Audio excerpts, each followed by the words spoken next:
Jacques Bricmont, je représente l'Union européenne de radio-télévision. Alors je ne sais pas si vous considérez le secteur audiovisuel, j'ai à côté de moi un voisin qui représente le cinéma comme faisant partie de la culture, nous on le considère en tout cas. Et je voudrais peut-être en deux mots expliquer quelles sont les relations étroites que nous avons avec les pays méditerranéens. Tout d'abord, notre Europe est celle de l'UIT, donc tous les pays du Maghreb, excusez-moi, toutes les télévisions de ces pays sont membres de notre union, donc nous collaborons avec elles. Nous avons aussi un système de collaboration particulier qui s'appelle la COPEAM pour créer des programmes, pour distribuer des programmes de télévision sur la Méditerranée. Excusez-moi, décidément. Et nous avons aussi des programmes de formation, notamment pour permettre aux télévisions de ces pays de se former au numérique ou à une meilleure gestion. Je sais que ce n'est pas tout à fait culturel, mais si on veut que leurs programmes puissent se faire et être diffusés, il faut que leurs organismes soient au point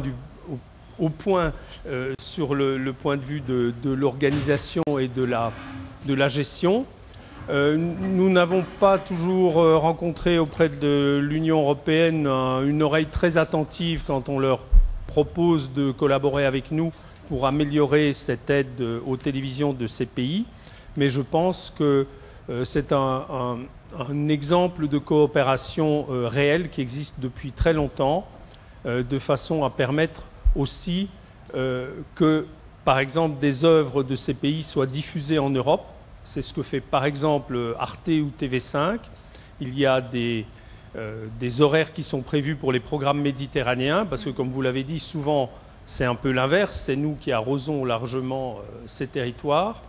Et nous pensons que au-delà de la culture, il y a aussi tout l'aspect politique, parce que nous aidons les télévisions de ces pays à se développer, à se réformer, à devenir plus indépendantes pour résister à certaines autres formes de télévision venant plus spécifiquement du Golfe arabique et qui ont tendance à envahir les écrans de ces pays et ne pas être toujours, disons, les porteurs des mêmes valeurs que celles que nous défendons en Europe.